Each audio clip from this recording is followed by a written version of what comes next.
Alright, so we're back again. We're here with Segway. Most of you probably already know who this guy is, but if you don't, Segway, can you introduce yourself quickly, my bro? I'm Segway, and if y'all don't know who I am already, I'm from California, and I just got one on Nemzz's newest album. Yo, you're trying to be paid and seen. I'm trying to get paid and ghost. I want to stay low key. You love doing the most. And today I'm gonna break down exactly how I made that beat. Firstly, Segway, let's talk about the melody, man. My good friends, International, also from New Zealand, up the Kiwis. I know they made the loop for this one. So can you just talk about how you found the loop firstly, how you found International, all of that type of shit? Just talk about that. It's either me that found them or them that found me, but we were both like relatively small at the time, pretty much like no names attached to ourselves. And we've kind of just been, you know, sending each other like loops back and forth and shit like that. I guess I'm on their list for their weeklies or whatnot. They send really high quality shit, and they're really like two motivated guys. And I just happened to check my emails one day, and I found a loop that they sent me, which was the loop for paid. And I'm like, oh my god. Yeah, man, when you made the beat, did you feel like it was something special, or was it just a random one? Like, are you constantly texting Nemz packs, or are you only sending like the best shit? I mean, I pretty much send Nemz everything that I personally make myself, because I kind of like developed that ear at that point for these kind of beats.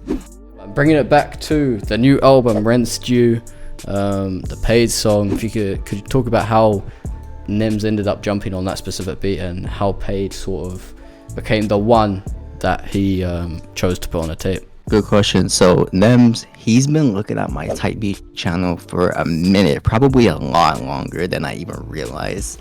I think he commented on like one of them, but then he messaged me and told me that he wanted the paid beat, and then he just sent me a screenshot of that, you know, beat, and then he was just like, yo, I'm gonna need you to send these stems to Zell, and then we gotta work, and we just exchanged contact information, Zell's information, so I could just, you know, send stems and shit like that, start labbing with that guy.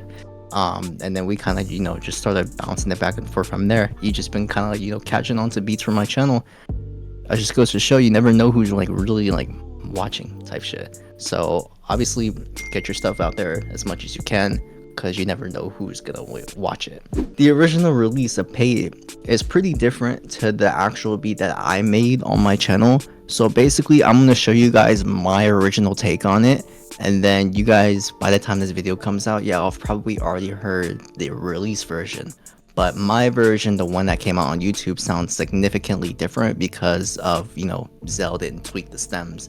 But the release version, Zell did his tweaks to the stems, added his own kind of effects and shit on it. But I'm gonna be breaking down my original version that I kind of did here. Alright, so we're here, we're in the project Segway. Let's get into this breakdown, man. Start off, just run through the intro to outro, and then we'll get into the drum element. Say less. So for the intro, basically all I did was I took the chorus and I bounced it into one audio track. I consolidated that and I threw a heap shit of reverb on it to kind of drown it out. And this is what it sounds like. So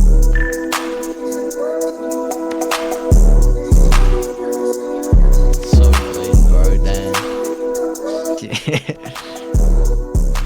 If you want that exact reverb intro preset, go down, there's going to be a link in the description for you to go ahead and get that. Anyway, back to the breakdown. Let's continue. Alright, and then for this is kind of an extension of the intro, but not really, but it's just the loop itself to kind of build off before the drop. Shouts to International for this shit. And then yeah, I got a little tape stop effect right here actually. Wow. So in Logic, right? Unlike FL, which I've been using FL actually. I tried it for the first time for like a week and a half now. And something that I kind of noticed about FL with is like if you want to do certain things like tape stops and shit like that, track consolidation, you'll need like a bunch of like automation clips and shit like that. But on Logic, we have like a fade tool, like a tool that itself kind of like, you know, the pencil and slice tool in FL, that we can kind of just go like this and then choose between like fade and slow down for that, which is really sick. And after that, you get to the actual drop, which you might have heard Nemz preview already.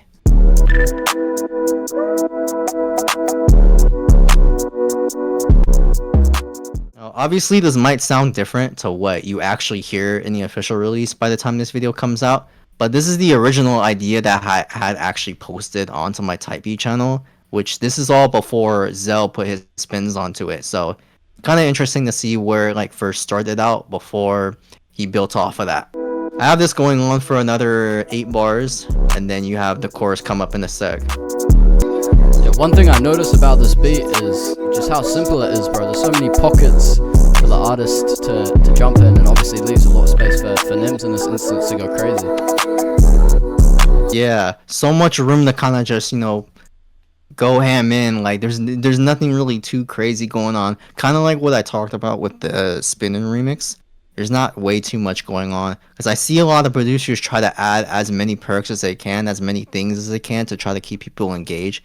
But sometimes it doesn't really work all that well. Sometimes you want to keep it, I guess, simple down. That way artists have enough room to go ham in on your actual beat. Yeah, bro. And I know Nemz has said he picks beats that make him feel like a type of way, like nostalgic or whatever. And this beat definitely does that, man. Yeah, that's exactly what he said. Like maybe a year ago or something now, I went on Nemzz's Twitch stream and I sent him some beats to kind of preview. I think he was playing FIFA or something while he was doing like I've seen reviews. clips. He was playing FIFA.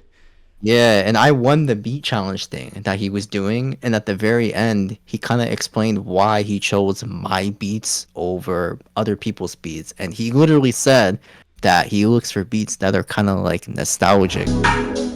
This is Segway, I can't lie. Segway 1, bro. I can't lie, it's cold, you know. Cause you see, when it comes to beats, chat, right? You see why I don't respond to so many beats, cause I'm so, excuse me. You see, I'm so specific with everything. Like, it's got to sound not perfect, but it's got to be closest to perfect. Everything has to be nostalgic. How the beat makes you feel. If it makes you feel like nostalgic, then always go with it. And since then, bro, that's how it is. That's good advice. Always, bro. Something emotional. Yeah, hard. And then you take out the sounds to kind of signify that you're in a new section of the beat. Yeah, arrangement is something that is pretty important. Like, notice how in the verse, how I don't have the vocal in there, but then in the hook, I have the vocal on that. But then in the verse again, like verse 2, I don't have the vocal on that again. And then I also have some additional sounds that I took off right here, but then I brought them all back in the hook. Like, everything kind of combined into one. I mean, that's really, I guess, the base of the whole beat. It's just basic A-B arrangement, I guess. Like, you don't really need to go too crazy with your percussion and shit like that and everything like that. Really just, like, kind of arrange shit. Kind of like how they would, you know, artists would hop on that. In terms of, like, the business side, getting, like, actual placement contracts signed, don't rush it. Be patient with it, because sometimes it can take weeks, months, maybe even years to really get, like, finalized contracts on it, depending on who you're working with. Every situation is unique, and that's one of the most important things that my people have told me that have helped me. All you really need to do is just kind of, you know, be patient, let the process unfold itself, assert your rights, know what you're worth. Yes, boys, it's Maxsta from the future. It's like 1 a.m. The album has just come out, and I've just finished editing this video, but I realized me and Segway completely forgot to film an outro to this video. So if you've got this far, I appreciate you. Make sure you go down below, like, subscribe, and let me know your favorite track off Rinse Due, because I'm actually interested to see which ones everyone's liking. But yeah, man, I'll catch you lot in the next one. Peace.